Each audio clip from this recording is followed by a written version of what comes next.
हम पढ़ेंगे 12वीं बायोलॉजी के अंतर्गत 9 एंड 10 चैप्टर को। इससे पहले हम लोग 12वीं बायोलॉजी के सिलेबस के अंतर्गत 1 से लेकर 8 चैप्टर तक अध्ययन कर लिए हैं। अभी हम लोग विशेष रूप से 1 से लेकर जो 16 चैप्टर है उसका अध्ययन कर रहे हैं। और विस्तृत अध्ययन के लिए आप लोग मेरे जो YouTube चैनल है net biology with Pramod Yadav, उसका अध्ययन आप लोग करेंगे। ठीक है जी। मेरे जो चैनल है उसमें ये जो 9 क्रमांक का जो चैप्टर है फूड प्रोडक्शन, खाद्य उत्पादन का जो चैप्टर है वो मेरे YouTube चैनल में नहीं है। क्योंकि कहना चाहिए पिछली साल जब कोरोना नामक महामारी जब आया तब कहना चाहिए 30% कोर्स में कटौती कर दी गई। ये जो चैप्टर है ये नई चैप्टर है, इसको डिलीट कर दिया गया था, हटा दिया गया था और इस सत्र भी शायद इसको हटा दिया गया है। ठीक है, लेकिन जो नीट का सिलेबस है, नीट के सिलेबस से इसे नहीं हटाया गया है। नीट का जो सिलेबस है उसमें 11वीं और 12वीं का जो सिलेबस बनकर जो नीट का सिलेबस बना हुआ है वो सभी कोर्स मौजूद है। किसी भी कोर्स को, किसी भी चैप्टर को नहीं हटाया गया है। अतः आप 12वीं बायोलॉजी में हैं तो कहना चाहिए आपको विस्तृत रूप से अध्ययन करना पड़ेगा। क्लियर? ये नई चैप्टर है फूड प्रोडक्शन का, ये पुरानी सिलेबस में नहीं था। ठीक है जी। इसके बारे में आप अध्ययन करेंगे, बाद में कहना चाहिए विस्तृत अध्ययन करेंगे। अभी कम से कम 1 से लेकर 16 चैप्टर के बारे में आप लोग 10-10 मिनट के बारे में जानिए। किसी चैप्टर के बारे में 10 मिनट, किसी चैप्टर के बारे में 15, किसी में 20। मतलब आपका फंडामेंटल पूरा क्लियर रहना चाहिए कि फर्स्ट चैप्टर में क्या है इसका अध्ययन करना है, सेकंड चैप्टर में है इसका अध्ययन करना है, 10 चैप्टर में ये है इसका अध्ययन करना है, 9 में ये है और इसका हमको पूरा अध्ययन करना है। क्लियर? तो अपना जो कहना चाहिए जो 9 चैप्टर है इसमें कहना चाहिए फूड प्रोडक्शन, खाद्य उत्पादन की वृद्धि की कार्य नीति। फूड प्रोडक्शन जो खाद्य उत्पादन है उनकी वृद्धि की कार्य नीति, ये एग्रीकल्चर का चैप्टर है। ये बहुत महत्वपूर्ण चैप्टर है। ये इसको हम लोग इंग्लिश में कहते हैं strategies for enhancement in food production, खाद्य उत्पादन की वृद्धि की कार्य नीति। इसका अर्थ यह हुआ हमारी कहना चाहिए मूलभूत आवश्यकताओं में से सबसे बड़ी आवश्यकता क्या है? भोजन है। क्या है? भोजन है। मतलब रोटी कह सकते हैं इसको, भोजन। उसके बाद कहने चाहिए रोटी, कपड़ा और मकान। एक कहने की बहुत समय पहले एक मूवी आई थी, फिल्म आई थी, रोटी, कपड़ा और मकान। मतलब मानव की सबसे कहने की मूलभूत आवश्यकता क्या है? पहले भोजन है, रोटी है। ठीक है, और उसके बाद कहने चाहिए कपड़ा है और उसके बाद मकान है। लेकिन वर्तमान समय में यह देखा जाता है अभी की मूलभूत आवश्यकताएं बदल चुकी है। लोग बाग कहने चाहिए यहाँ से आगे निकल गए हैं। टेक्नोलॉजी के माध्यम से देखेंगे तो जो साइंस है, टेक्नोलॉजी है, वो कहना चाहिए चंद्रमा तक पहुंच गई है, मंगल ग्रह तक पहुंच गई है। तो अभी वर्तमान समय में आज के जो युवा है उनको कहना चाहिए जो मूलभूत सुविधाएं हैं वो आगे निकल चुके हैं। मतलब अभी क्या चाहिए? अभी के युवाओं को विशेष रूप से कहना चाहिए मोबाइल चाहिए, मोबाइल में नेट चाहिए, विभिन्न प्रकार के कहना चाहिए भौतिक संसाधन की वस्तुएं चाहिए। लेकिन ये देखा जाता है भारत सहित पूरे विश्व में 20% जनसंख्या ऐसे है जिनको कहना चाहिए भर पेट भोजन भी नहीं मिल पाती है। अपने भारत कहना चाहिए जनसंख्या की दृष्टि से सेकंड सबसे बड़ी देश है। प्रथम में कहना चाहिए चाइना है और सेकंड में क्या है? भारत है। ठीक है जी। तो भारत की जनसंख्या लगभग 140 करोड़ है, मतलब 1 अरब 40 करोड़। इसमें यह माना जाता है कि जो 26% जनसंख्या है जो बीपीएल के अंतर्गत आते हैं, गरीबी रेखा के अंतर्गत आते हैं। इसके अतिरिक्त कहना चाहिए हम लोग बड़ी बड़ी सिटी में जाएंगे तो वहां पर कहना चाहिए भारत में लगभग 26% जनसंख्या को भर पेट भोजन नहीं मिल पाती है। इसका कारण क्या है? इसका कारण कहना चाहिए हम लोग ये देखेंगे कि जनसंख्या बड़ी तेजी से बढ़ रही है, लेकिन अपने जो भारत का पूरे विश्व का जो कहना चाहिए एरिया है, क्षेत्रफल है, अर्थात लैंड लाइन है, वो कहना चाहिए उतनी ही होती है, उसमें वृद्धि नहीं होती है। जनसंख्या में वृद्धि होती है, लैंडलाइन में वृद्धि नहीं होती है। अतः जनसंख्या में बड़ी तेजी से वृद्धि होने के कारण अपनी एरिया तो उतनी ही है, तो फूड प्रोडक्शन क्या होती जाती है, कम होती जाती है, क्योंकि कहना चाहिए भूमि की उर्वरा शक्ति लगातार गिर रही है, तो जो प्रोडक्शन है वो और गिर रही है। तो इसी फूड प्रोडक्शन को बढ़ाने के लिए यहाँ पर कहना चाहिए कुछ कार्य नीति है। तो यहाँ पर कहना चाहिए एग्रीकल्चर का चैप्टर है। भारत का हम लोग इतिहास देखेंगे एग्रीकल्चर के बारे में, तो भारत में कहना चाहिए जो कृषि है बहुत समय पहले से ही हो रही है। सिंधु घाटी की सभ्यता से ही कहना चाहिए भारत में एग्रीकल्चर का कार्य हो रहा है। क्लियर? लेकिन कहना चाहिए हम लोग वर्तमान दौर में आते हैं, पुरानी सभ्यता ओल्ड से निकलकर हम लोग मॉडर्न में जब आते हैं तो लगभग कहने चाहिए 1900 के बाद आते हैं। ठीक है, तो 1900 के बाद कहना चाहिए पूरे विश्व में एक क्रांति लाया गया जिसको कहा जाता है ग्रीन रिवोल्यूशन, मतलब हरित क्रांति। वर्ल्ड में हरित क्रांति के जनक माने जाते हैं एक प्रसिद्ध एग्रीकल्चर साइंटिस्ट है Norman Borlaug, American agriculture scientist है। भारत में कहना चाहिए ये ग्रीन रिवोल्यूशन हरित क्रांति 1960 के दशक में भारत में आया। अब भारत में इसके जनक माने जाते हैं एम.एस. Swaminathan, agriculture scientist. ठीक है, जब भारत में 1960 के दशक में ग्रीन रिवोल्यूशन आया, हरित क्रांति आया, तो भारत में भी कहना चाहिए जो खाद्य उत्पादन है इनमें क्या होने लग गई, बढ़ने लग गई। ग्रीन रिवोल्यूशन, हरित क्रांति, इनका शाब्दिक अर्थ होता है खाद्यान्न उत्पादन में वृद्धि।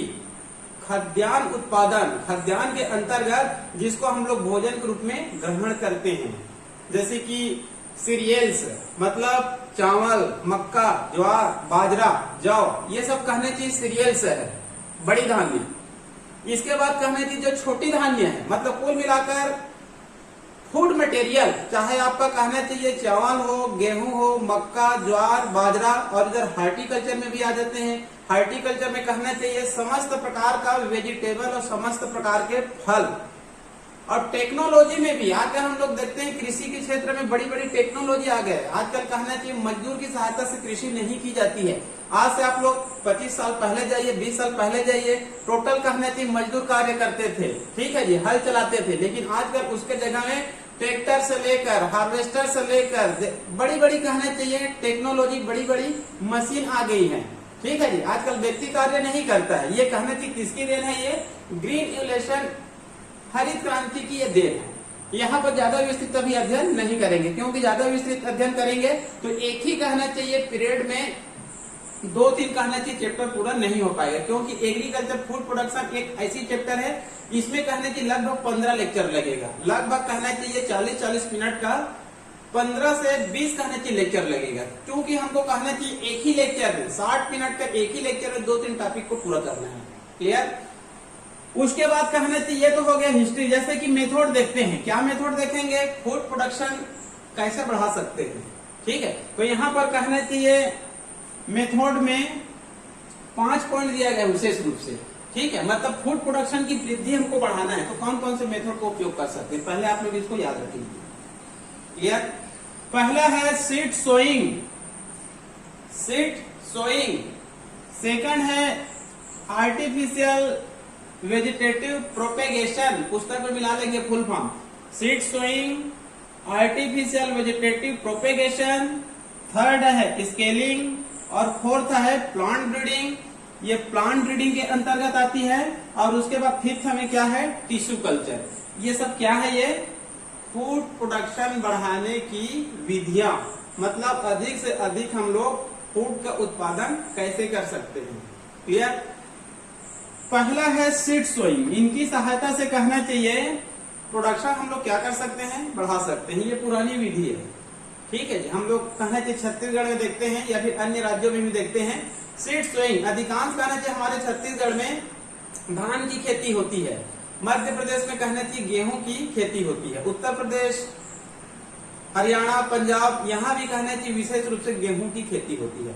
तो सीड सोइंग का मतलब होता है जैसे कि जो खेत होती है उसमें जो बीज होते हैं, सीड होते हैं, उसको इस प्रकार से क्या करते हैं, बोने का कार्य करते हैं। तो जैसे कि मान लो कहना चाहिए 1 हेक्टेयर जमीन है, 1 हेक्टेयर मतलब 2.5 एकड़ या फिर 1 एकड़ जमीन है, तो 1 एकड़ जमीन के लिए लगभग कहना चाहिए 20 से 25-30 किलो कहना चाहिए धान या फिर गेहूं की आवश्यकता पड़ती है पूरे 1 एकड़ के लिए 20 या फिर 25 केजी। अब कहना चाहिए हम लोग मान लो 25 केजी बीज का उपयोग किए थे, 20 से 25 केजी सीड का बीज का क्या किए थे हम लोग उपयोग किए थे। लेकिन कहना चाहिए जब कटाई करते हैं, ठीक है, और उसके बाद जब कलेक्ट करते हैं तो लगभग कहना चाहिए 15 से 20 क्विंटल धान की प्राप्ति होती है। 15 से 20 क्विंटल 25 केजी का हम लोग सीड सोइंग किए थे, केजी में 25 केजी। और जब कहना चाहिए जब हम लोग लास्ट में जब कलेक्ट करते हैं तो लगभग 25 क्विंटल भी प्राप्त हो सकता है। तो ये कहना चाहिए फूड प्रोडक्शन की विधि है। क्लियर, ये पुरानी विधि है, ठीक है। उसके बाद कहना चाहिए सेकंड है आर्टिफिशियल वेजिटेटिव प्रोपेगेशन। ये कहना चाहिए उन पौधों के लिए उपयोग किया जाता है जिसमें वर्धी प्रजनन किया जाता है। जैसे प्रथम चैप्टर है, प्रथम चैप्टर विशेष रूप से हम लोग अध्ययन किए हैं, वहां पर देखेंगे लेयरिंग, ग्राफ्टिंग और बूटी लगाना, इन आर्चिंग, ग्राफ्ट, इन सब का इसमें उपयोग किया जाता है। लेयरिंग मतलब कोई भी पौधे हैं उनके तने को नीचे लाकर दबा दिया जाता है, लेयरिंग। बूटी लगाना नींबू वगैरह में, जैसे कहीं पर कहना चाहिए गोबर हल्का सा छील देते हैं और उसमें गोबर की खाद डाल देते हैं और कपड़े से लपेट देते हैं, फिर पानी देते रहते हैं, बूटी लगाना। इसी प्रकार से कहना चाहिए कटिंग, जैसे कुछ पौधे होते हैं गुड़हल वगैरह का, गन्ना वगैरह का, इस प्रकार से उसको कटिंग कर दीजिए और उसको लगा दीजिए, ठीक है जी। इसी प्रकार से ग्राफ्ट, दो पौधे हैं ऐसे काटते हैं तिरछे, ग्राफ्ट। इसी प्रकार से कहना चाहिए इनार्चिंग, दो पौधे होती है, दोनों के जो बार का होती है उसको छील देते हैं और ऐसे जोड़ देते हैं, ठीक है जी। ये प्रथम चैप्टर में है ये सब। माइक्रो प्रोपेगेशन, माइक्रो प्रोपेगेशन प्रथम चैप्टर के लास्ट में है, जियो में जनन में। इसका उपयोग कहना चाहिए नर्सरी में विशेष रूप से किया जाता है। हम लोग देखते हैं नर्सरी में लाखों की संख्या में, आजकल जो बरसात के दिन होती है लाखों करोड़ों की संख्या में कहना चाहिए छोटे छोटे पौधे उत्पन्न किए जाते हैं। मान लो कहना चाहिए आपको नीम का पौधा चाहिए, आम का पौधा चाहिए, पीपल का पौधा चाहिए, या फिर कहना चाहिए अशोक वृक्ष का पौधा चाहिए, या फिर मुनगा जिसको सहजन कहते हैं। मतलब आप मनचाहे चाहे फलदार जो पौधे होती है आप प्राप्त करना चाहते हैं तो किसी नर्सरी में जाइए। सहजन चाहिए आपको, कितना पौधे चाहिए? 1000 पौधे, 10,000 पौधे, 1 लाख पौधे, ठीक है। तो वहां पर आप बड़े उद्यान में जाएंगे तो आपको 50,000, 1 लाख, 2 लाख तक आपको सहजन के पौधे मिल सकते हैं, आम के पौधे मिल सकते हैं, नीम के पौधे मिल सकते हैं। तो इतने पौधे कहाँ से प्राप्त करते हैं? ये कहने की एक माइक्रो प्रोपेगेशन की विधि है। क्लियर। उसके बाद स्केलिंग, ये उन पौधों के लिए उपयोग किया जाता है जिसमें कहने की स्केल पाई जाती है, जैसे प्याज होती है, लहसुन होती है, ठीक है। इनके लिए कहना चाहिए इस विधि का उपयोग किया जाता है लिलिएसी कुल के पौधों के लिए। क्लियर। उसके बाद है प्लांट ब्रीडिंग। प्लांट ब्रीडिंग मतलब पादप प्रजनन, ब्रीडिंग, ब्रीडिंग रिप्रोडक्शन का एक रूप है ये, ठीक है। जंतुओं में विशेष रूप से रिप्रोडक्शन उपयोग करते हैं, यहाँ पर ब्रीडिंग, प्लांट ब्रीडिंग, पादप प्रजनन। पादप प्रजनन मतलब हमको पहले से पता है कोई भी पादप होते हैं उसमें फ्लावर पाई जाती है, फ्लावर में नर अंग भी होते हैं, मादा अंग भी होते हैं, दोनों क्या करते हैं? प्रजनन करते हैं। क्लियर। तो यहाँ पर फूड प्रोडक्शन बढ़ाने की विधियां देख रहे हैं, ठीक है। प्लांट ब्रीडिंग, प्लांट ब्रीडिंग का कहना चाहिए उद्देश्य आपके पुस्तकों में 10-12 उद्देश्य दिया गया है, केवल एक उद्देश्य यहाँ पर बता रहा हूँ। प्लांट ब्रीडिंग का उद्देश्य होता है वांछित गुणों को उत्पन्न करना, वांछित गुणों को उत्पन्न करना मतलब अच्छे गुणों को उत्पन्न करने के लिए प्लांट ब्रीडिंग का उपयोग किया जाता है। एक उदाहरण देता हूँ, बाकी आप समझ जाएंगे, ठीक है। जैसे कि मान लो कहना चाहिए कोई किसान 1 एकड़ में 15 क्विंटल धान का उत्पादन करता है, कोई किसान 1 एकड़ में 15 क्विंटल धान का उत्पादन करता है, या फिर जो गेहूं है 1 एकड़ में कहना चाहिए 12 क्विंटल गेहूं का उत्पादन करता है। लेकिन किसान क्या है? नाखुश है, उनको 1 एकड़ में 25 क्विंटल चाहिए, 1 एकड़ में 25 क्विंटल चाहिए। क्लियर।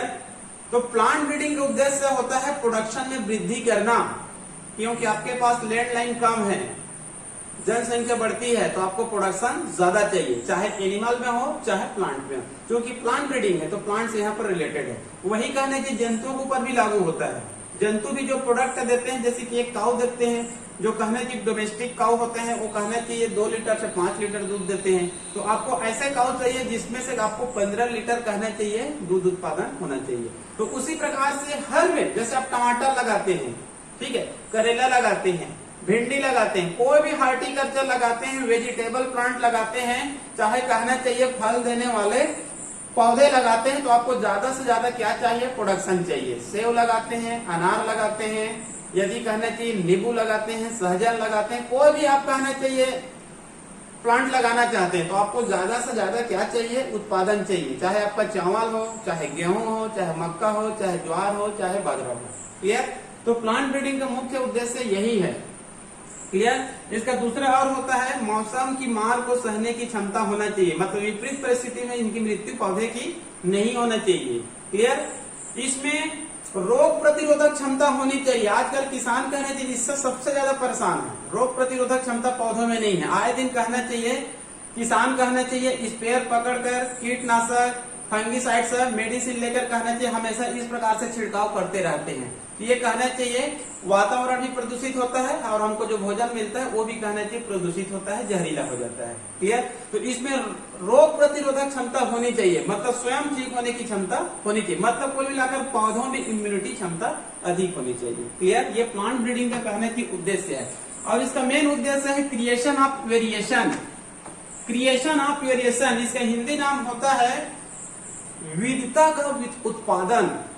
क्रिएशन ऑफ वेरिएशन, विविधता का उत्पादन। इसका अर्थ यह होता है पादप की किस्मों में आपको विविधता लाना है। पादपों की किस्मों में, प्रजातियों में विविधता लाना है। आप लोग सभी जानते हैं वर्तमान में कहना चाहिए धान का देखिए चाहे गेहूं का देखिए, क्योंकि हमारे भारत में, उत्तर भारत में इन्हीं का ज्यादा खेती होता है। ठीक है जी? तो आप लोग भी सभी जानते होंगे धान की कहना चाहिए कई हजार प्रजाति, छत्तीसगढ़ में 40,000 से ज्यादा प्रजाति है। गेहूं के भी कहना चाहिए अनेक प्रजाति है, सरबती अलग है, सोनेरा अलग है, लरमा रोजा अलग है, अनेक प्रजाति है। ठीक है? तो इसमें विविधता लाना है, तभी उत्पादन में क्या होती है, वृद्धि होती है। आम का तो देखते हैं, यदि आम के गांव में 100 की संख्या में आम का पौधा है तो सभी अलग अलग प्रजाति का है। ठीक है? मतलब क्रिएशन ऑफ वेरिएशन, मतलब विविधता का उत्पादन। पादप की किस्मों में क्या लाना है, हमको वेरिएशन लाना है। ठीक है? इनके लिए सामान्यतः इनका उपयोग किया जाता है वेरिएशन लाने के लिए। केवल शॉर्टकट देखते हैं। पहला है डोमेस्टिकेशन, ये तो कहना चाहिए घरेलूकरण है। जो कहना चाहिए जंगली पादप होती है, यदि उसको घर में लाकर, अपने आसपास में लाकर कहना चाहिए उनका उत्पादन करते हैं, तब ये क्या कहलाती है, ये डोमेस्टिकेशन होती है। ये ज्यादा मात्रा में वेरिएशन इसमें नहीं आएगा। क्लियर? उसके बाद है ये germ plasma collection. Germ plasma collection, इसमें भी ज्यादा वेरिएशन नहीं होगा। हालांकि पुस्तक में इसको पॉइंट के रूप में दिया गया है। जर्म प्लाज्मा कलेक्शन का शाब्दिक अर्थ होता है कोई पौधे होती है जो विलुप्त होने वाली है, कोई पौधे होती है जो विलुप्त होने वाली, तो उस पौधे के जर्म प्लाज्मा को, जर्म मतलब जर्म कोशिका है, उसके अंदर में कहना चाहिए प्रोटोप्लास्ट होती है, जीव द्रव्य होती है। तो उनके कहना चाहिए जो जर्म प्लाज्मा होती है उनको क्या करके रखना है, कलेक्ट करके रखना है। यदि भविष्य में वह पौधा विलुप्त हो जाता है तो इनकी सहायता से उस पौधे को क्या कर सकते हैं, उत्पन्न कर सकते हैं। क्लियर? उसके बाद है प्लांट इंट्रोडक्शन, ये बहुत महत्वपूर्ण, ये आगे चारों बहुत महत्वपूर्ण है क्रिएशन ऑफ वेरिएशन के लिए। ठीक है? प्लांट इंट्रोडक्शन, प्लांट इंट्रोडक्शन का शाब्दिक अर्थ यह होता है, मान लो कोई पादप है, विदेश से लाते हैं और भारत में लगाते हैं, वो प्लांट इंट्रोडक्शन है। क्योंकि भारत में जितनी भी क्रॉप पाई जाती है, जितनी भी फसली पौधे पाई जाती है, जितने भी फलदार पौधे पाए जाते हैं, उनकी उत्पत्ति भारत में नहीं हुई है। ठीक है? मतलब कुछ पौधे ऐसे होते हैं जिसको हम लोग विदेश से भारत में लाते हैं, वो प्लांट इंट्रोडक्शन है। ठीक है? जैसे आलू की मूल उत्पत्ति यहाँ नहीं है, जैसे कि वेस्ट इंडीज में हुआ है मान लो, तो वहां से लाए हैं। मान लो पपीता की मूल उत्पत्ति किसी दूसरे देश में हुए तो वहां से लाए हैं, तो हमारे लिए विदेशी प्रजाति है। लेकिन भारत में आकर इनकी उत्पत्ति इतना हो रहा है, इनका कहना कि डोमेस्टिकेशन हो गया है। क्लियर? तो प्लांट इंट्रोडक्शन इसी को कहा जाता है, विदेश से लाकर अपने देश या फिर भारत से ले जाकर पाकिस्तान में, तो वहां के लिए प्लांट इंट्रोडक्शन हो गया है। ठीक है? ऐसा नहीं कि सभी पौधों को हम लोग विदेश से ही लाए हैं। अधिकांश फसली पौधे, अधिकांश पौधों की उत्पत्ति स्वयं भारत में हुई, मतलब भारत से पूरे विश्व में फैल गए। क्लियर? तो ये दो प्रकार के होते हैं, प्राइमरी प्लांट इंट्रोडक्शन और secondary plant introduction. Primary plant introduction का शाब्दिक अर्थ यह होता है कि मान लो कोई पौधा हम लोग दक्षिण अफ्रीका से लाए और भारत में लगा दिए, वहां से डायरेक्ट लाए और भारत में लगा दिए, तो प्राइमरी प्लांट इंट्रोडक्शन मतलब उसमें कुछ चेंजेस नहीं किए। कई बार आप लोग देखते होंगे जैसे कि आप कहीं के नर्सरी में गए, ठीक, वो नर्सरी कहने की कुछ एक गांव में स्थित है, आप उस गांव में गए, वहां से नर्सरी के पौधे लाए और आपका गांव वहां से कितना दूर है, 15-20 किलोमीटर दूर है, वहां से लगे और सीधे लगा दिए। तो इस प्रकार से कहना चाहिए हम लोग कोई भी देश से लाए और सीधे भारत में लगा दिए, तब उसको हम लोग क्या बोलते हैं, primary plant introduction. Secondary plant introduction, secondary plant introduction का शाब्दिक अर्थ यह होता है कि विदेश से हम लोग लाए लेकिन भारत में डायरेक्ट हम लोग नहीं लगाए, भारत में लाने के बाद उसको भारत की उन्हीं जाति के कोई पौधे से क्या किया जाता है, उसका संकरण कराया जाता है। संकरण कराने के बाद सक्सेस होने के बाद उसको भारत में लगाया जाता है। क्लियर? जैसे कि जो सोनेरा है, सरबती है, लर्मा रोजा, ये गेहूं की प्रजाति है, इसको कहना चाहिए अमेरिका से लाया गया, लर्मा रोजा मान लो, ठीक है जी। ग्रीन इवोल्यूशन इनके कहना चाहिए विश्व में जनक माने जाते हैं नॉर्मन बोरलॉग, उन्होंने कहना चाहिए गेहूं की एक प्रजाति उत्पन्न किए थे रोजा नाम से, लर्मा रोजा, ठीक है। अब वहां से अमेरिका से इसको कहाँ लाया गया, भारत लाया गया, ठीक है। अब भारत में डायरेक्ट उसको नहीं लगाया गया, भारत में कहना चाहिए गेहूं की और प्रजाति है, हजारों प्रजाति, उनमें से किसी एक प्रजाति का चुनाव किया जाता है और अमेरिका से जो लाए उसका उनका, तो अमेरिका से एक कहने की प्रजाति लाए और भारत में हजारों संख्या में गेहूं की प्रजाति है, एक प्रजाति को चुनते हैं और दोनों के बीच क्या कराया जाता है, संकरण कराया जाता है। संकरण मतलब दोनों पौधों के 50-50% गुण को संकरण करा दिया जाता है और एक नई प्रजाति तैयार की जाती है। उसके बाद कहना चाहिए भारत में उसको किसानों को दिया जाता है, तब इसको क्या कहते हैं हम लोग, सेकेंडरी प्लांट इंट्रोडक्शन कहेंगे। क्लियर? उसके बाद है हाइब्रिडाइजेशन। हाइब्रिडाइजेशन मतलब हिंदी में होता है संकरण, हाइब्रिडाइजेशन मतलब हिंदी में होता है संकरण। यह भी बहुत महत्वपूर्ण है हाइब्रिडाइजेशन, ठीक है जी। इसमें क्या होता है, मान लो ये एक पौधा है और ये क्या है, ये भी एक पौधा है, ठीक है। इन दोनों के बीच क्रॉस कराया जाता है, इनका कहना चाहिए 50% गुण और इसका 50% गुण, ठीक है। दोनों को आपस में मिलाकर एक नए पौधे की क्या की जाती है, उत्पत्ति की जाती है। तो मान लो कहना चाहिए ये एक पादप है, इनकी उत्पादन क्षमता कितनी है, मान लो 15 क्विंटल प्रति एकड़, इनकी भी कितनी है, मान लो 15 केजी प्रति क्विंटल। अब यहाँ पर जो नई प्रजाति बनती है, इनकी कहने की उत्पादन क्षमता हो जाती है 20 केजी, क्योंकि ये क्या है, ये हाइब्रिड है, हाइब्रिडाइजेशन के बाद प्राप्त हुआ है, इसी कारण कहना चाहिए हाइब्रिडाइजेशन कराया जाता है। क्लियर?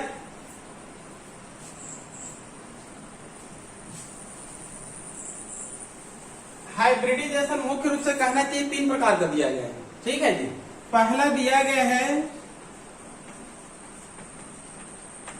इंटर स्पेसिफिक, दूसरा दिया गया है इंटर स्पेसिफिक, तीसरा दिया गया है इंटर जेनेरिक।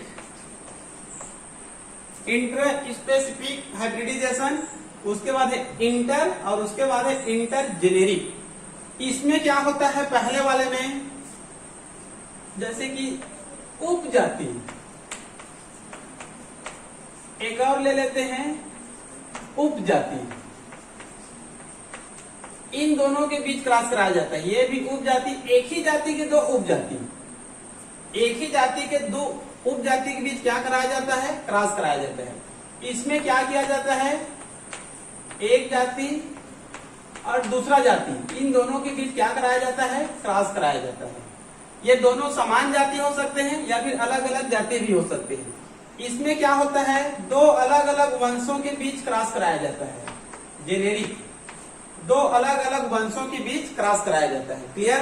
तो यहाँ पर जो उपजाति है, तो एक ही जाति के दो उपजाति, कुछ पौधे ऐसे होती है जिनका 3 नाम होता है, वंश, जाति और उपजाति। जैसे कि गोभी सुने होंगे, कैबेज, ठीक है जी। इनमें कहना चाहिए इनकी कई जाति होती है, ठीक है। उनमें से कहना चाहिए इनमें एक उपजाति होता है, तो यहाँ पर एक ही जाति के दो उपजाति लेते हैं और दोनों के बीच क्या कराते हैं, क्रॉस कराते हैं, तब यहाँ पर कहना चाहिए एक नया जाति मिलेगा। अब यहाँ पर कहना चाहिए इंटर स्पेसिफिक में दो जाति लेंगे, ये या तो दोनों समान जाति हो सकते हैं या फिर दोनों असमान जाति हो सकते हैं। दोनों के बाद कहना चाहिए एक नए जाति बनेंगे, एक नया जाति या प्रजाति बनेंगे। ये दोनों अलग अलग वंशों के बीच होता है, अलग अलग वंश है ये। जैसे कि एक हम लोग ले लिए पौधे में मूली ले लिए और एक क्या ले लिए हम लोग,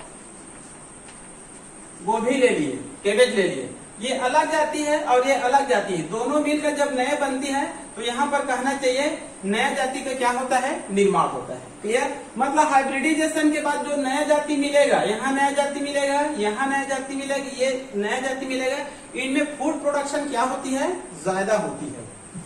ठीक है जी।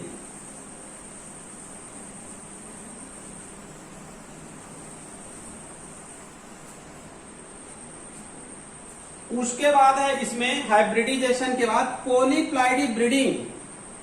पॉलीप्लाइडी ब्रीडिंग, ब्रीडिंग मतलब प्रजनन। पॉलीप्लाइडी, पॉलीप्लाइडी का मतलब होता है, पॉली मतलब एक से अधिक, एक से अधिक मतलब जब एक से अधिक, ये अलग प्लांट है और ये अलग प्लांट है, ये अलग प्लांट है, ये अलग प्लांट है, एक से अधिक इनके बीच में कहना चाहिए ब्रीडिंग कराया जाता है। तब कहना चाहिए जो इनका कुछ गुण, इनका कुछ गुण, इनका कुछ गुण, इनका कुछ गुण, और यहाँ पर कहना चाहिए जो नए पौधे प्राप्त होगा इसमें कहना चाहिए चारों प्रजाति से उच्चतम प्रजाति का रहेगा और इसकी फूड प्रोडक्शन क्षमता क्या होती है, सबसे अधिक होती है। इसी विधि से पॉलीप्लाइडी ब्रीडिंग के माध्यम से कहना चाहिए गेहूं की अनेक प्रजातियों का निर्माण किया गया है।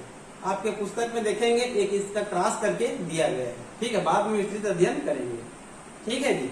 उसके बाद लास्ट में म्यूटेशन ब्रीडिंग, लास्ट में है म्यूटेशन ब्रीडिंग। म्यूटेशन शब्द सुने होंगे वर्तमान में, ये बहुत प्रचलित शब्द है। म्यूटेशन मतलब उत्परिवर्तन, अपने रूपों में अचानक परिवर्तन कर लेना, अपने आप परिवर्तन कर लेना।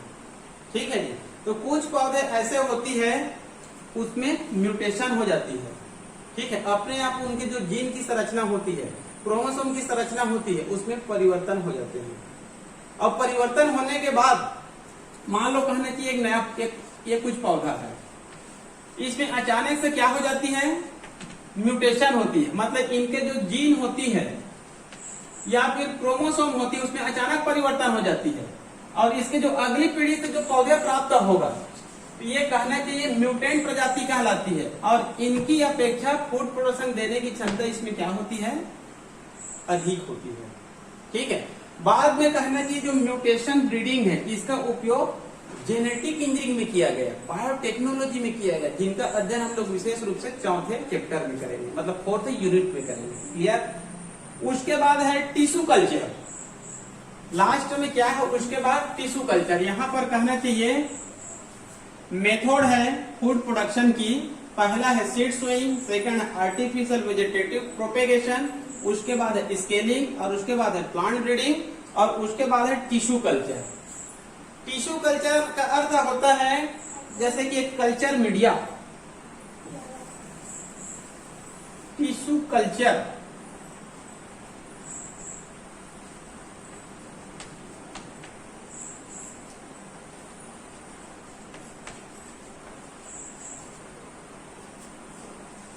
टिश्यू कल्चर के अंतर्गत कल्चर मीडिया, कल्चर मीडिया एक प्रकार का द्रव है। कल्चर मीडिया एक प्रकार का क्या है, ये द्रव है। जैसे कि मान लीजिए ये एक बड़ा सा परत नली है, क्या है ये, परत नली या फिर कोई फ्लास्क कह सकते हैं, बड़ा बना देंगे नीचे को फ्लास्क बन जाएगा। इसको हम लोग कॉटन प्लग से कहना चाहिए ढक देते हैं। ठीक है। और इसमें जो द्रव है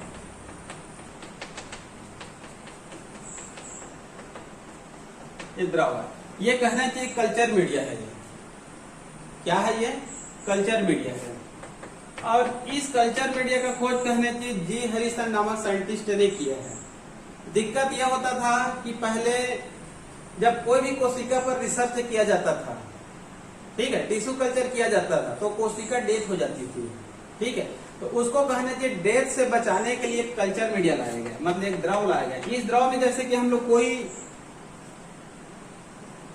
कोशिका ले लिए, ये मान लो कोशिका है, ये कोशिका कहना जिसमें आसानी से डेथ नहीं होती है। ठीक है, तो कल्चर मीडिया की सहायता से क्या किया जाता है, टिश्यू कल्चर किया जाता है। ठीक है, मतलब इनकी सहायता से हम लोग पौधे की एक कोशिका से एक नए पौधे का निर्माण कर सकते हैं। पौधे की एक कोशिका से एक नए पौधे का निर्माण कर सकते हैं और उस पौधे से बहुत अधिक संख्या में पौधे भी प्राप्त कर सकते हैं, मतलब फूड प्रोडक्शन बढ़ा सकते हैं। क्लियर? जैसे कि एक पौधा है ये, ठीक है, इनका हम लोग एक सेल लेते हैं, वन सेल। ठीक है, अब वन सेल ये एक सेल है।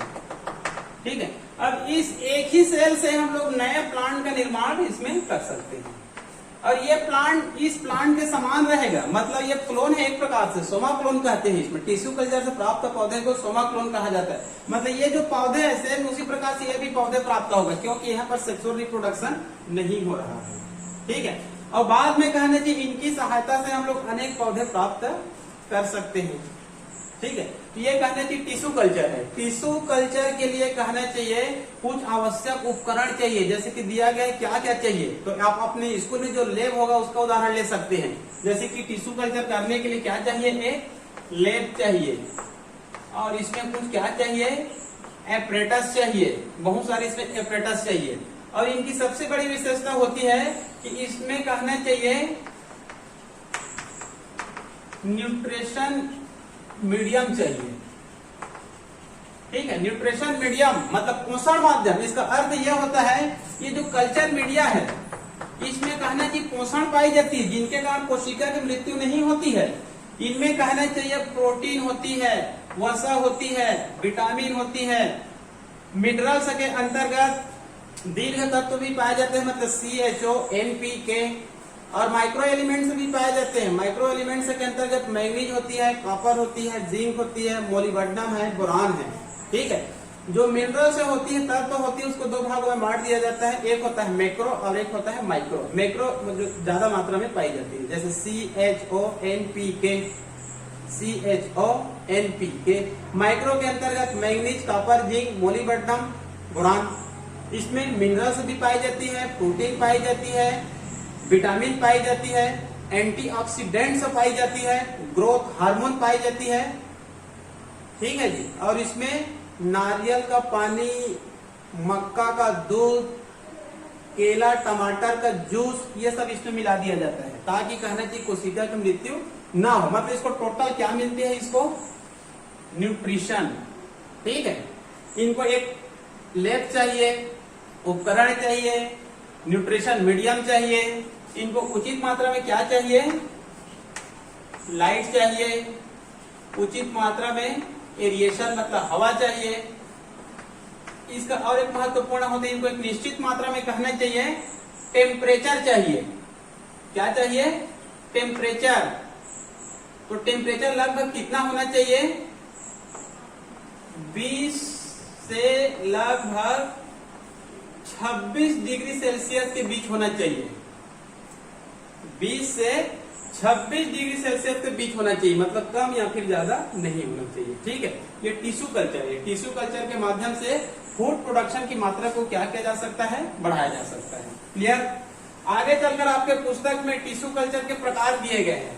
ठीक है जी, 4 प्रकार को भी याद रख लेंगे, बाद में विस्तृत अध्ययन करेंगे। पहला प्रकार है, यहाँ पर नाम से क्लियर है, single cell culture. Single cell culture. Second है कैलस सेल कल्चर और तीसरा है सोमेटिक हाइब्रिडाइजेशन कल्चर और फोर्थ है ऑर्गन कल्चर। ठीक है, बाद में विस्तृत अध्ययन करेंगे। सिंगल सेल कल्चर का मतलब होता है केवल एक सेल का कल्चर करेंगे, केवल एक सेल का कल्चर करेंगे। किनके माध्यम से करेंगे, कल्चर करने के लिए हमको लगभग सभी में इस प्रकार से एक टेस्ट ट्यूब चाहिए। क्या चाहिए? टेस्ट ट्यूब चाहिए। यदि केवल कहना चाहिए एक सेल का कल्चर कर रहे हैं तब सिंगल सेल कल्चर। उसके बाद कैलस कल्चर। कैलस कल्चर का मतलब होता है जैसे कि पहले हम लोग क्या लिए, एक कोशिका लिए, इस कोशिका में विभाजन होती है, इस कोशिका में विभाजन होती है और एक कोशिका का क्या बन जाएगा? गुच्छा टाइप का बन जाएगा।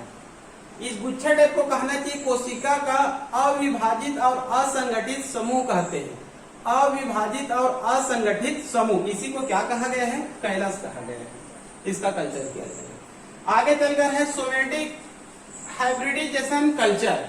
कुछ पौधे ऐसे होती है जिसमें सेक्सुअल रिप्रोडक्शन नहीं होता है, कुछ पौधे ऐसे होती है जिसमें सेक्सुअल रिप्रोडक्शन नहीं होता है, उनके लिए सोमेटिक हाइब्रिडाइजेशन कल्चर का उपयोग किया जाता है।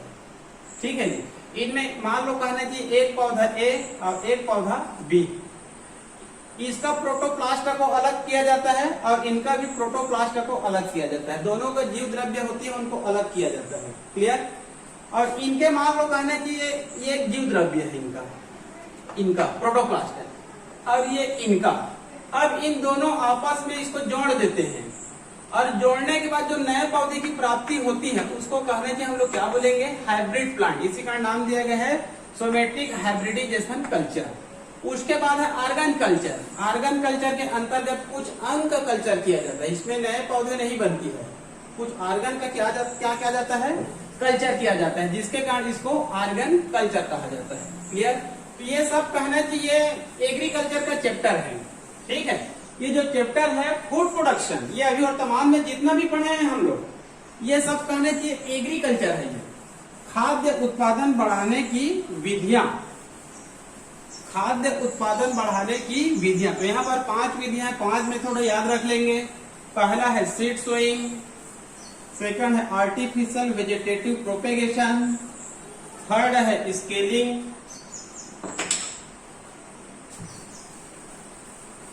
और फोर्थ है प्लांट ब्रीडिंग, और आगे देख लेंगे टिश्यू कल्चर। 5 दिया गया है, लेकिन प्लांट ब्रीडिंग के अंतर्गत क्रिएशन ऑफ वेरिएशन, विविधता लाने के लिए 5 मेथड दिया गया है, उसको भी विशेष रूप से देख लेंगे। क्लियर?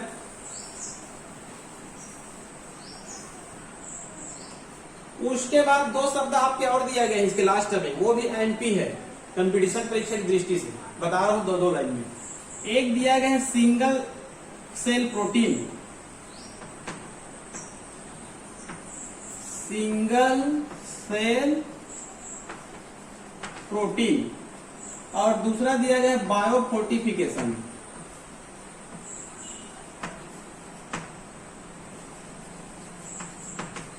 बायोफोर्टिफिकेशन, ठीक है।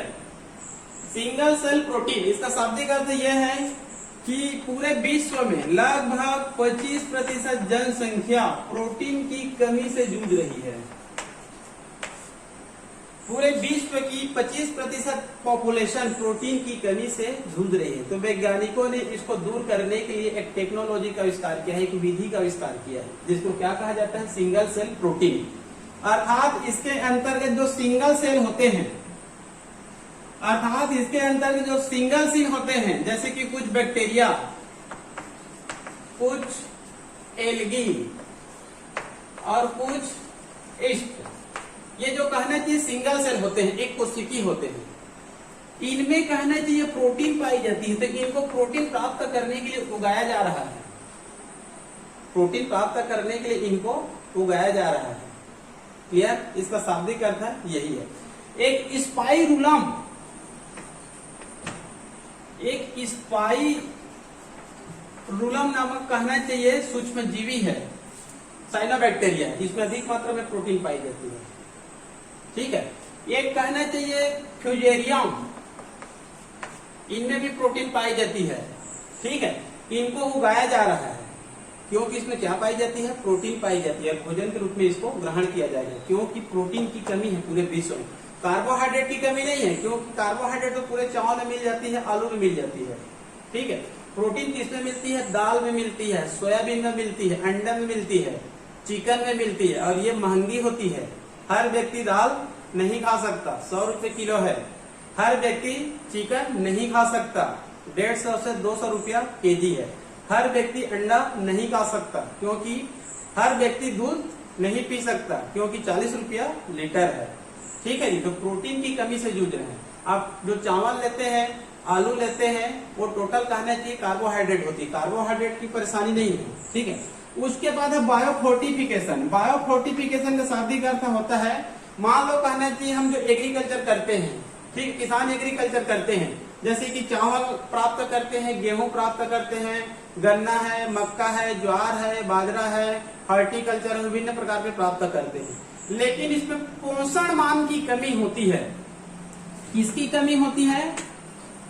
पोषण मान की कमी होती है। पोषण मान मतलब आपके पास जो चावल है, आपके पास जो आलू है, आपके पास जो दाल है, आपके पास मक्का, ज्वार, बाजरा है, जो भी है, इनमें जितनी मात्रा में प्रोटीन होना चाहिए, जितनी मात्रा में मिनरल्स होना चाहिए, जितनी मात्रा में विटामिन होना चाहिए, ये नहीं होता है। ठीक है, मतलब जितनी मात्रा में उसमें प्रोटीन का मान होना चाहिए, जितनी मात्रा में उसमें मिनरल्स होना चाहिए, जितनी मात्रा में उसमें विटामिन होना चाहिए, उतना नहीं हो पाता है। उत्पादन तो हुआ है बहुत ज्यादा, लेकिन उसमें इनकी मात्रा की कमी है। अतः वैज्ञानिकों ने कुछ ऐसे टेक्नोलॉजी का आविष्कार किया है, जिस टेक्नोलॉजी के माध्यम से जो उत्पादन होगा उसमें इनकी मान क्या होती है? अधिक होती है। उस विधि को क्या कहा जाता है? बायोफोर्टिफिकेशन। ठीक है, जैसे कि चावल, हम लोग कहना चाहिए जो घरेलू धान की प्रजाति है, उसको उत्पादन तो करते हैं, लेकिन उसमें कोई पोषण मान ज्यादा नहीं होता, उसमें केवल कार्बोहाइड्रेट होता है। ठीक है, आप कहना चाहिए बासमती खाइए, गोल्डन राइस खाइए। बासमती जो चावल है उनकी केजी कहना चाहिए भारत में 60 रुपए से 100 रुपया, और हमारी जो धान उत्पादन होती है उस चावल की रेट होती है 10 रुपए केजी, क्योंकि इसमें पोषण मान की कमी है। अब बासमती खाइए, उनकी रेट कितनी होती है? 60 रुपये से 100 रुपए। क्यों ज्यादा है? क्योंकि उसमें पोषण मान ज्यादा है। ठीक है जी। गोल्डन राइस, चावल की प्रजाति, उच्च प्रजाति गोल्डन राइस, इनकी किलो 300 से 400 रुपया, क्योंकि इसमें पोषण मान क्या होती है? अधिक होती है। क्लियर? तो इस प्रकार से कहना चाहिए एग्रीकल्चर का चैप्टर यहीं पर समाप्त होता है। और इसके बाद क्या है?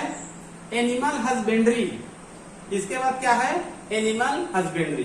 ठीक है जी।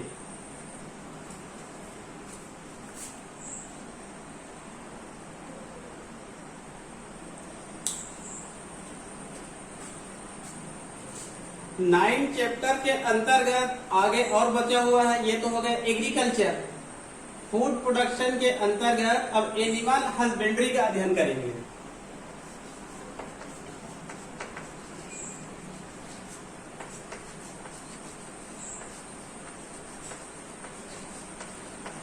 एनिमल हस्बेंड्री, क्योंकि कहने थी जो किसान होते हैं वो क्या कार्य करते हैं? एग्रीकल्चर प्लस एनिमल हस्बेंड्री, पशुपालन। पशुपालन भी हमारे लिए भी बहुत महत्वपूर्ण है। जिस प्रकार से एग्रीकल्चर बहुत महत्वपूर्ण है, उसी प्रकार से एनिमल हस्बेंड्री भी बहुत महत्वपूर्ण है। पशुपालन भारत में कहना चाहिए प्रारंभ से ही पशुपालन किया जा रहा है। तो एनिमल हस्बेंड्री के अंतर्गत कुछ ऐसे ऐसे चैप्टर दिया गया, कुछ ऐसे ऐसे यहाँ पर मैटर पर अभी हम लोग अध्ययन करेंगे जो बहुत ही महत्वपूर्ण है। कई बार ये देखा जाता है कि कुछ बेरोजगार होते हैं, ठीक है, पढ़ाई लिखाई करते हैं, बीएससी कर लिए, एमएससी कर लिए, एमफिल, पीएचडी कर लिए, लेकिन जॉब नहीं मिलता है। ठीक है, या फिर कहने चाहिए कुछ लोग ऐसे होते हैं पढ़ाई लिखाई करते हैं लेकिन जॉब नहीं करते हैं, वो अपना खुद का कहना चाहिए बिजनेस चलाना चाहते हैं, अपना खुद का एग्रीकल्चर चलाना चाहते हैं। ठीक है, आज कहना चाहिए भारत सहित पूरे विश्व में एक बड़ी समस्या है। अभी वर्तमान समय में जो भी युवा है केवल पढ़ाई करता है, आगे चलकर चाहता है कि मेरे को जॉब मिल जाए, शासकीय जॉब मिल जाए। ठीक है, ऐसे कैसे किसी भी हालत में हमको क्या प्राप्त करना है, हमारा मेन उद्देश्य क्या है? शासकीय जॉब प्राप्त करना, चाहे टीचिंग हो, चाहे रेलवे में हो, चाहे पुलिस में हो, चाहे यूपीएससी हो, चाहे सीजीपीएससी हो, चाहे बटालियन में हो, किसी भी प्रकार से हमको शासकीय जॉब प्राप्त करना है। ठीक है, इस उद्देश्य को लेकर पढ़ाई कर रहे हैं। ठीक है, तो ये लगभग सही नहीं है। क्योंकि कहना कि भारत सरकार के पास एक निश्चित जॉब होती है, प्रत्येक स्टेट गवर्नमेंट के पास एक निश्चित संख्या में जॉब होती है, शासकीय जॉब। जैसे अपना कहना चाहिए छत्तीसगढ़ है, ये छोटा राज्य है, तो यहाँ पर टोटल मान लो कहना चाहिए 29 से 35 विभाग है। तो पूरे 35 विभाग में जो पदों की संख्या है लगभग 2.5-3 लाख है, 3 लाख से ज्यादा नहीं है। जबकि युवा बेरोजगारों की संख्या कितनी है? 20 लाख है। तो किसी हालत में भी सभी को जॉब नहीं मिल सकता। पूरी भारत में देखेंगे तो कहना चाहिए 2 करोड़ से अधिक शासकीय जॉब के पद नहीं है, 2 करोड़ से ज्यादा नहीं है। और यहाँ पर युवा बेरोजगारों की संख्या 25-30 करोड़ है, 40-50 करोड़ है। तो ये संभव ही नहीं कि सभी को शासकीय जॉब मिल सके। तो सब कहना चाहिए कंपटीशन परीक्षा तैयारी करते रहते हैं। जिनका समय और लक ठीक होता है उनका चयन हो जाता है, जिनका समय और लक ठीक नहीं होता है वो 4 साल, 5 साल, 6 साल, 10 साल तक तैयारी करते रहता है। 10 साल में कहना चाहिए 50 एग्जाम दिलाता है, लेकिन उनका चयन नहीं हो पाता है। तो युवाओं को कहना चाहिए एक शासकीय जॉब की तरफ आकर्षित नहीं होना चाहिए। ठीक है जी। अभी यहाँ पर इकोनॉमिक जूलॉजी के अंतर्गत जो एग्रीकल्चर और एनिमल हस्बेंड्री, इसको इकोनॉमिक जूलॉजी भी कहा जाता है, इसके अंतर्गत 4-5 हम लोग पॉइंट देखेंगे, चैप्टर देखेंगे, जिनकी सहायता से व्यक्ति कहना चाहिए अपना स्वयं का जॉब प्राप्त कर सकता है। इसके लिए कहना चाहिए आपके पास 1-2 एकड़ लैंड लाइन होना चाहिए और 8 से 10 लाख पैसा होना चाहिए। ठीक है, जो पैसा होती है आपको बैंक फाइनेंस से मिल सकता है। ठीक है, इसके लिए सबसे पहली है आपके पास 2 एकड़ से लेकर 5 एकड़ से लेकर उधर 10-20 कितना भी हो सकता है, तो आपके लिए वो प्लस पॉइंट है। 2 एकड़ से कहना चाहिए शुरू होना चाहिए, 2-3-4 एकड़ होना चाहिए। और ऐसा कहना चाहिए आपके पास लैंड लाइन होना चाहिए जहां पर कहना चाहिए पानी की सुविधा होनी चाहिए। पानी सबसे बहुत महत्वपूर्ण है। ठीक है जी।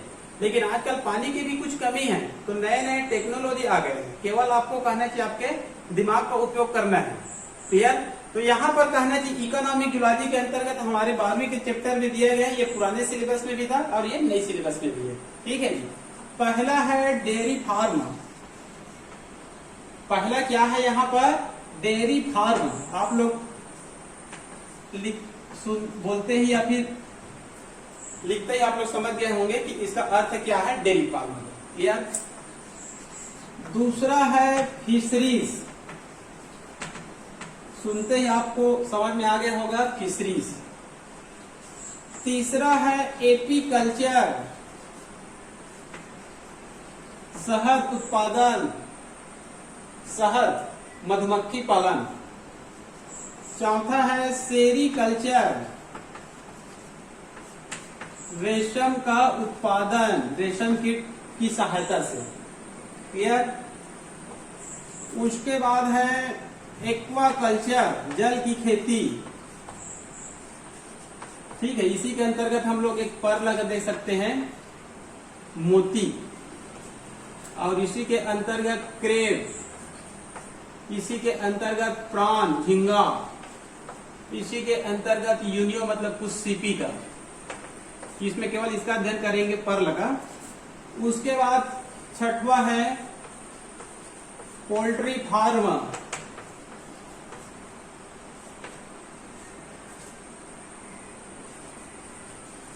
एक और होता है, ये पुस्तक में नहीं है, मशरूम। ठीक है जी। Dairy farm, fisheries, apiculture, sericulture, aquaculture, poultry farm या फिर पोल्ट्री कल्चर, और यहाँ पर है मशरूम। क्लियर? ये तो नाम से क्लियर है, ये भी नाम से क्लियर है। इसका अर्थ होता है शहद, मधु। इसका है रेशम, कपड़े बनाई जाती है, रेशम। एक्वाकल्चर, जल की खेती। पर्ल मतलब मोती, प्राकृतिक मोती। क्रेब मतलब केकड़ा। प्राण मतलब झींगा, और यूनियो मतलब सीपी। इसका ज्यादा उपयोग नहीं होता है सीपी और क्रेब का। पोल्ट्री, पोल्ट्री फार्म, इसके अंतर्गत केवल आप लोग मुर्गी ही याद मत रखेंगे, मुर्गी भी है, घाघर भी है, बटेर भी है,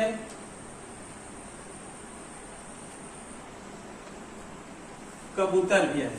पक्षियों का। ठीक है जी। तो यहां पर देखते हैं डेयरी फार्म। ठीक है जी, डेयरी फार्म इसको ज्यादा बताने की जरूरत नहीं है। आप कहना चाहिए इसके बारे में विशेष अध्ययन करने की आवश्यकता नहीं है। इसके बारे में यदि आता है तो आप लिख सकते हैं। ठीक है, लेकिन यहां पर लिखने से मतलब नहीं है। सेल्फ बिजनेस, स्वयं के जॉब से संबंधित इसको आप लोग पढ़ेंगे। इसको आप लोग यूट्यूब में देखेंगे, गूगल में देखेंगे। ठीक है जी। इसके अंतर्गत कहना चाहिए दूध का उत्पादन करना और दूध से बनने वाली जो प्रोडक्ट होती है, जैसे दही होती है, पनीर होती है, कच्ची पनीर, पक्की पनीर। ठीक है, विभिन्न प्रकार की जो चॉकलेट होती है, बिस्कुट होती है, और विभिन्न प्रकार के कहना चाहिए जो पेड़ा होती है, मतलब मीठा जो पदार्थ है जो दूध से बनती है, उन सब को मिलाकर डेयरी फार्म कहा जाता है। ठीक है, इनके लिए विशेष रूप से कहना चाहिए काऊ का पालन किया जाता है। इसका पालन किया जाता है, गाय का इसमें पालन किया जाता है। तो ये कहना चाहिए दो प्रकार के गायों का पालन किया जाता है भारत में। ठीक है, एक होता है जो भारतीय प्रजाति होती है, उनको कहा जाता है बोस इंडिकस, बोस इंडिकस, और जो विदेशी प्रजाति होती है उसको कहा जाता है बोस टॉरस, बोस इंडिकस और बोस टॉरस। बोस टॉरस जो विदेशी प्रजाति है, आप लोग इसका दो सुने होंगे, एक होता है जर्सी और एक होता है होलोस्टीन, HF कहते हैं इसको। ठीक है जी, होलोस्टीन और एक होता है जर्सी। ये होलोस्टीन कहना चाहिए रोन के रूप में पाई जाती है, चितकबरे होती है, बड़ी आकार की होती है। इनकी दोनों की कहना चाहिए मिल्क देने की क्षमता लगभग 15 लीटर के आसपास होती है। ठीक है जी।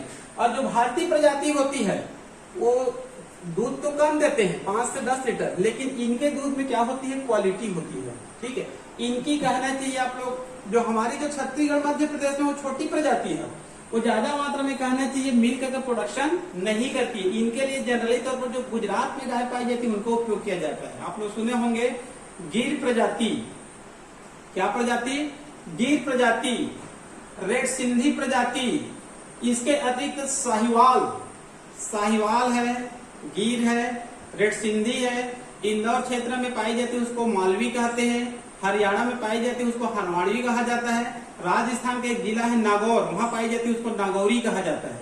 यहाँ पर आप लोग छत्तीसगढ़ मध्य प्रदेश में भी इनकी पा जाएंगे, मतलब हरवाणी प्रजाति पा सकते हैं, नागौरी पा सकते हैं, निमाड़ी पा सकते हैं, गीर पा सकते हैं, रेड सिंधी प्राप्त कर सकते हैं, साहिवाल प्राप्त कर सकते हैं। ठीक है, ये सब प्रजाति है।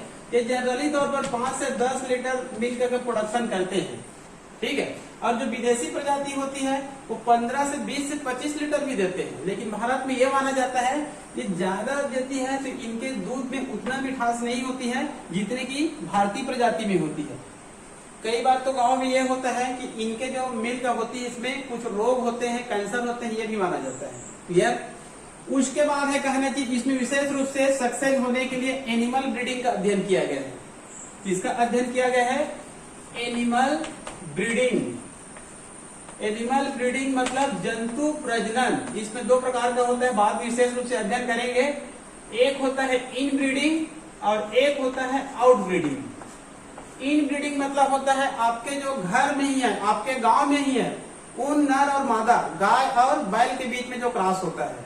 ठीक है, मान लो हम लोग गांव में है, एक निश्चित क्षेत्र में है, उन्हीं के बीच में क्रॉस होता है। जैसे हम लोग गांव में देखते हैं एक मेल होती है, एक फीमेल होती है, दोनों के बीच क्रॉस होती है, उसको इन ब्रीडिंग कहते हैं। आउट ब्रीडिंग का मतलब होता है कहीं से बाहर से लाते हैं जो बड़ी आकार की कद काठी के होते हैं, जिनको सांड कहा जाता है, उनसे कहना कि ब्रीडिंग कराया जाता है, उसको आउट ब्रीडिंग कहा जाता है। ये आउट ब्रीडिंग बहुत महत्वपूर्ण होती है। क्लियर। उसके बाद है फिशरीज।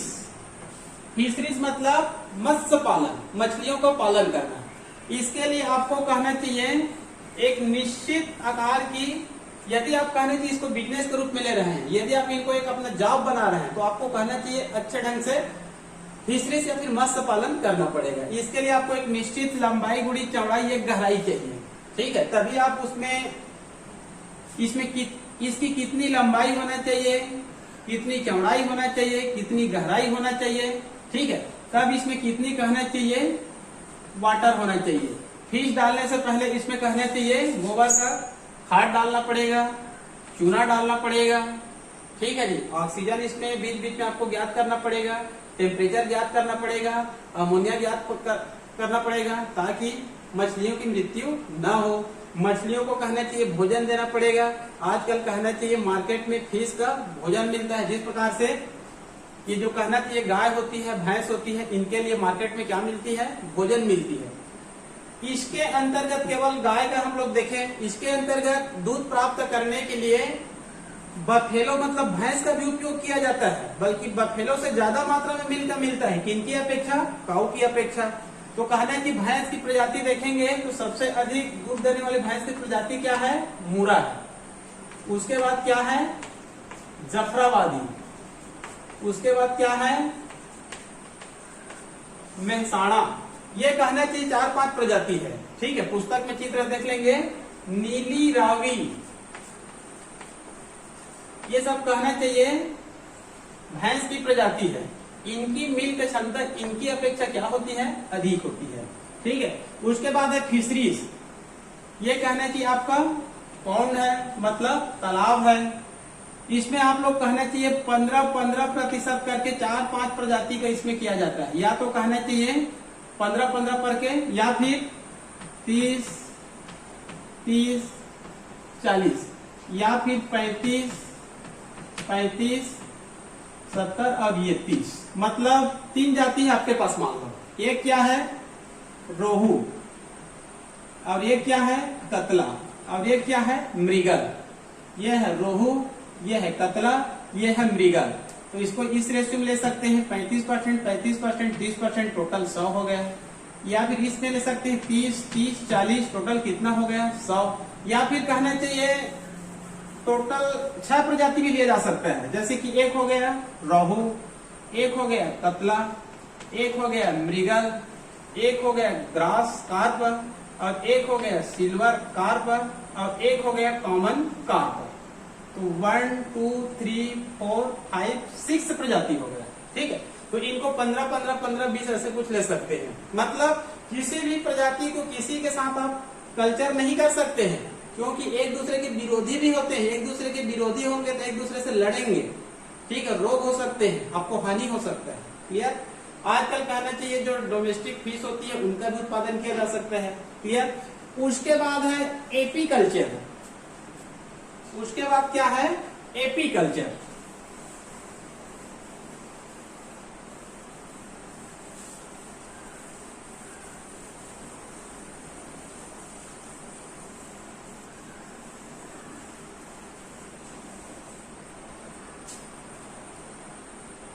उसके बाद है एपी कल्चर, शहद का उत्पादन, मधु का उत्पादन, ठीक है।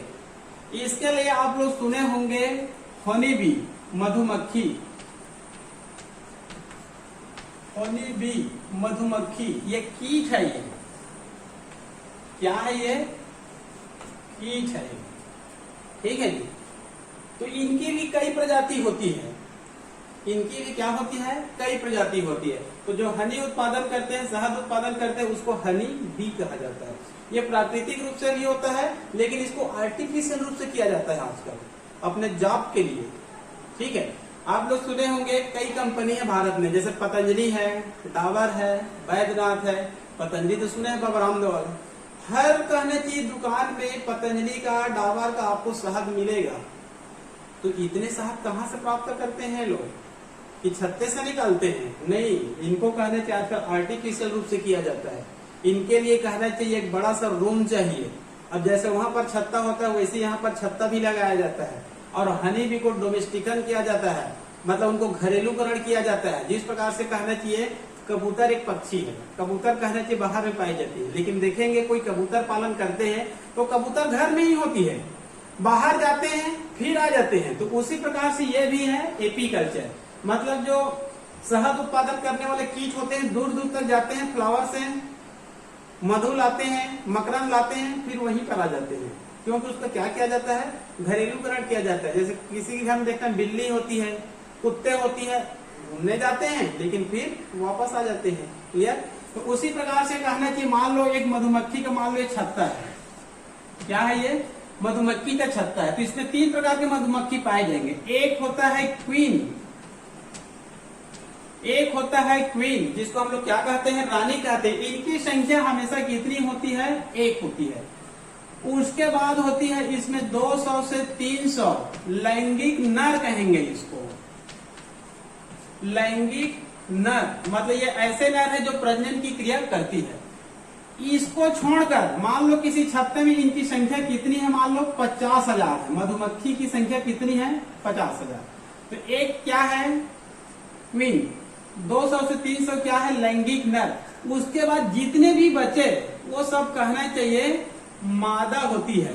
मादा ये वनध्य होती है, ये स्टेरॉइड होती है, ठीक है। जिनको वर्कर कहा जाता है, श्रमिक कहा जाता है। मतलब ये जो वनध्य मादा होती है, वर्कर होती है, यही कहना चाहिए आसपास के जितने भी जो फ्लावर होती है, यहाँ तक कि 10, 20, 30, 40, 100 किलोमीटर तक के जितने भी फ्लावर होती है उसमें जाते हैं, बैठते हैं, वहां से मीठे पदार्थ को ग्रहण करते हैं और फिर छत्ते में आकर उनको अपने मौत की सहायता से बाहर निकालते हैं।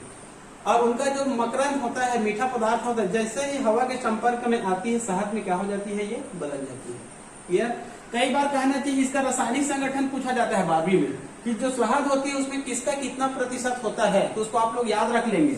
जैसे कि इसमें जो ग्लूकोज होती है, इसमें जो ग्लूकोज होती है और इसमें जो फ्रुक्टोज होती है, इनका प्रतिशत होता है 35, इनका होता है 41, और इनमें कहना चाहिए वाटर भी होती है और इसमें मिनरल्स भी होती है। वाटर की प्रतिशत लगभग 17% होती है, मिनरल्स की प्रतिशत 5% होती है, और कुछ क्या होते हैं, अदर भी होते हैं। यह हो गया आप लोगों का एपी कल्चर। उसके बाद है सेरीकल्चर, उसके बाद है सेरीकल्चर।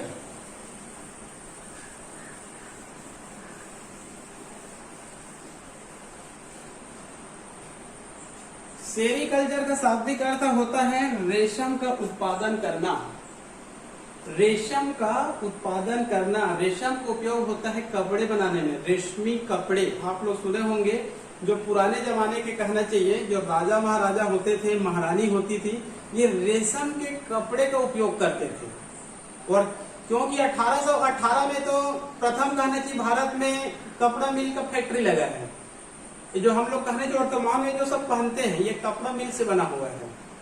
लेकिन कहना चाहिए पुराने जमाने में रेशमी कपड़े, आज भी कहना चाहिए रेशम का कपड़ा मिल जाएगा आपको। छत्तीसगढ़ में भी रेशम का उत्पादन कई जगह होता है, चांपा इसका केंद्र है, कोरबा में भी उत्पादन होता है, बस्तर में भी होता है।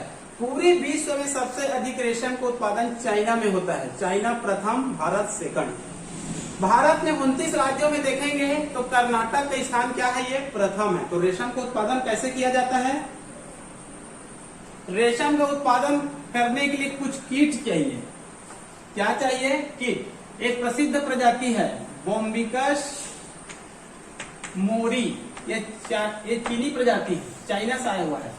बोम्बिकस मोरी भारत में जो पाई जाती है उसको एंथेरिया असामा, एंथेरिया पैरनी, एंथेरिया मिलिटा, ये कहना चाहिए कीट की प्रजाति है जो किसका उत्पादन करती है, रेशम का।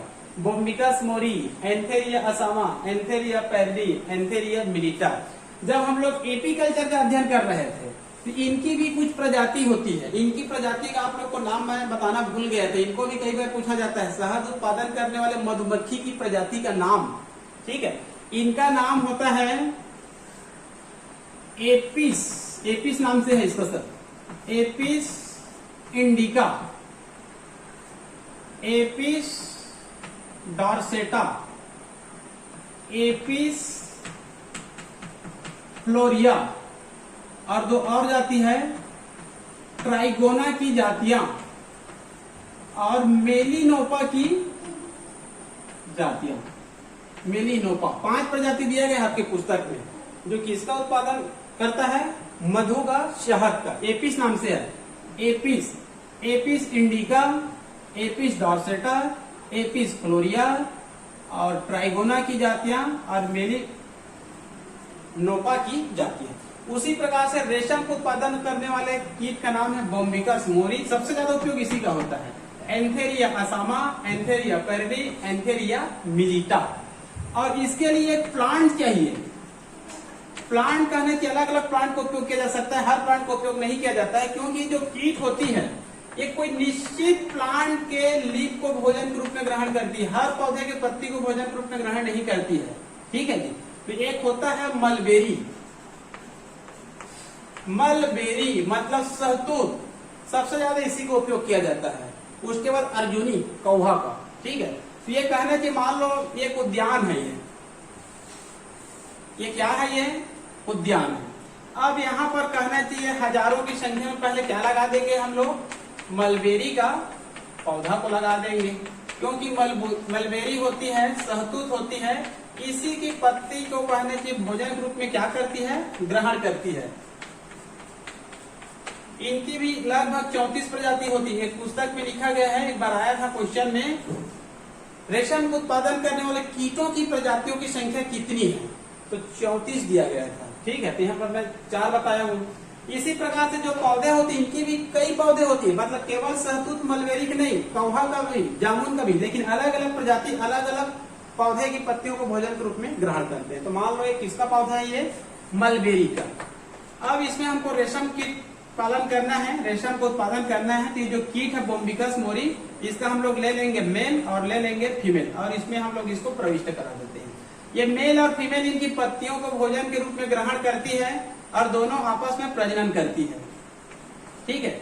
अब इनसे कहना चाहिए अनेक प्रजनन होने के बाद ये जो फीमेल होती है ये अंडे देती है। एक फीमेल लगभग 500 के आसपास अंडे देती है। तो यहाँ पर एक मेल एक ही फीमेल नहीं है, तो स्वयं हजारों की संख्या में है। हजारों की संख्या में कीट मेल है और हजारों की संख्या में फीमेल है। तो एक फीमेल कहना चाहिए 500 अंडे देती है। तो मान लो कहना चाहिए इनकी संख्या हजारों में है, तो अनेकों अंडे की उत्पादन होती है। फिर ये अंडे, ये जो कहना चाहिए जो एक होती है, आगे चलकर ये कोकून में बदल जाते हैं। किसमें बदल जाते हैं, कोकून में।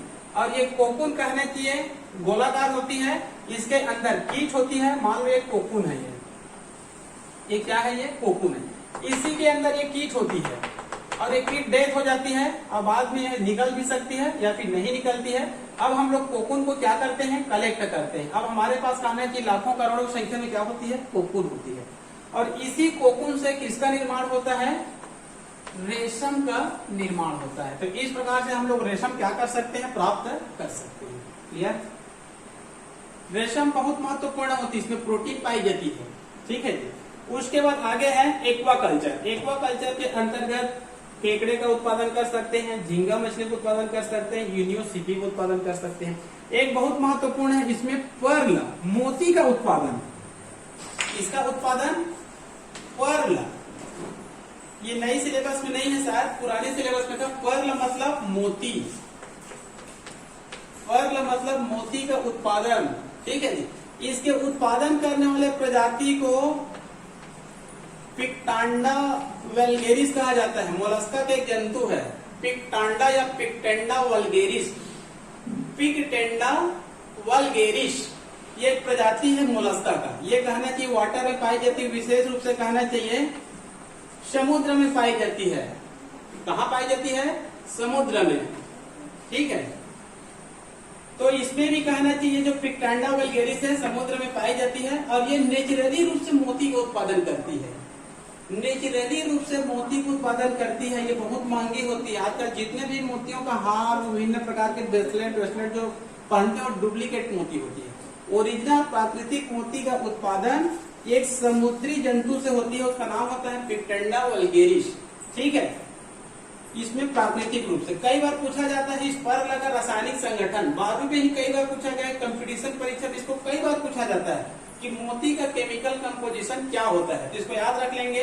केमिकल कंपोजिशन में जो कैल्शियम कार्बोनेट होता है इनकी प्रतिशत होती है 90%, और जो ऑर्गेनिक मेटर होती है, ऑर्गेनिक मेटर कार्बनिक पदार्थ है, ये होती है 5%, और जो वाटर होती है ये होती है 4%,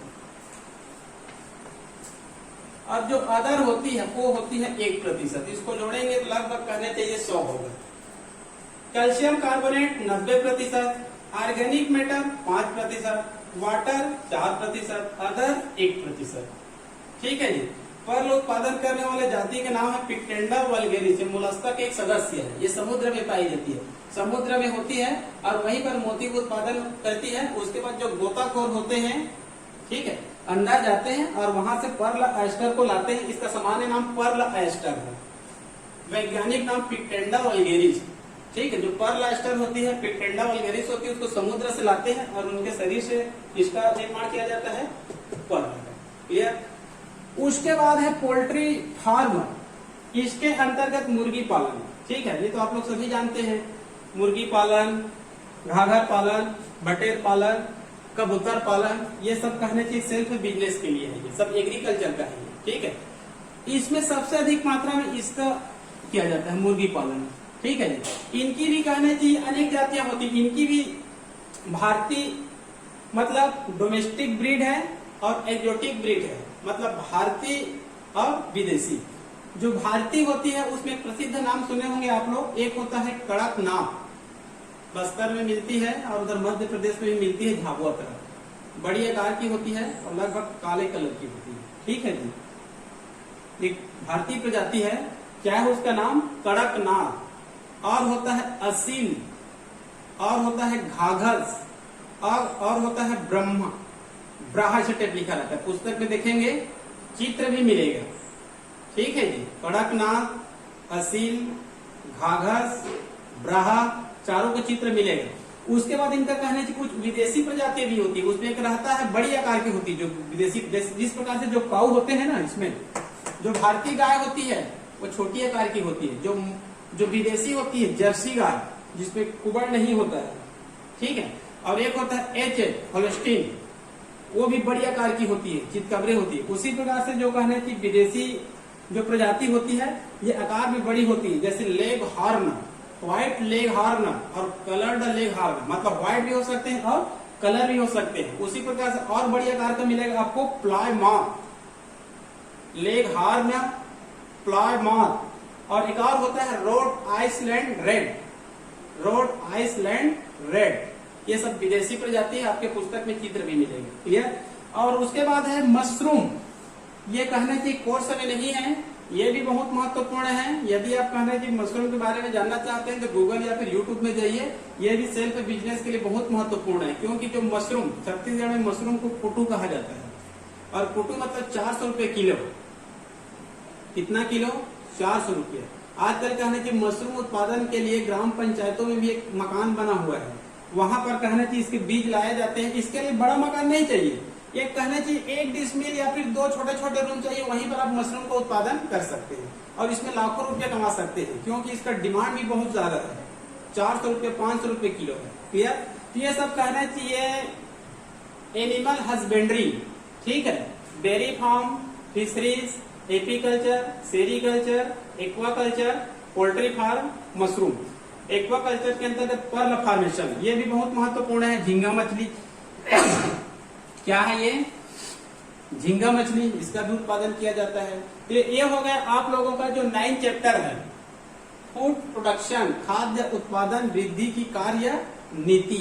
ये बहुत महत्वपूर्ण चैप्टर है और नई चैप्टर है। आज यहाँ पर हम लोग 2 चैप्टर पढ़ने वाले थे। पहला क्या था? 9, और उसके बाद क्या था? 10। 10 में क्या है? माइक्रोब्स इन ह्यूमन वेलफेयर, मानव कल्याण में सूक्ष्म जीवों की भूमिका। तो वहां पर कहना चाहिए 6 क्षेत्र में उसका वर्णन किया गया है, क्योंकि कहना चाहिए अब इसको हम लोग कल से अध्ययन करेंगे। ठीक है जी। तो आज के लिए केवल इतना ही। यदि आप 12वीं बायोलॉजी में आप अधिकतम अंक लाना चाहते हैं, आप भविष्य में कहना चाहिए नीट एग्जाम दिलाना चाहते हैं, लेक्चरर बनना चाहते हैं, पीजीटी बनना चाहते हैं, कॉलेज में प्रोफेसर बनना चाहते हैं, तो मेरे जो यूट्यूब चैनल है NEET biology with Pramod Yadav, इसको आप तत्काल सब्सक्राइब करिए और प्रत्येक वीडियो को ध्यान पूर्वक आप लोग देखिए। आगे चलकर 11वीं बायोलॉजी का संपूर्ण चैप्टरों का धीरे धीरे कहना चाहिए वीडियो बनेगा। या फिर आप नीचे में लिख सकते हैं आप वास्तव में आप क्या सुधार चाहते हैं। ये तो केवल अभी सिलेबस के रूप में अध्ययन कर रहे हैं। ठीक है। आप 12वीं में हैं तो अभी केवल सिलेबस के रूप में चल रहे हैं। उसके बाद उस चैप्टर जिसका वीडियो नहीं बना है उसका हम लोग विस्तृत वीडियो बनाएंगे, नीट लेवल का बनाएंगे, सेट नेट लेवल का बनाएंगे ताकि कोई भी क्वेश्चन आता है तो आपका क्वेश्चन न छूटे। ठीक है जी, तो आज के लिए केवल इतना ही।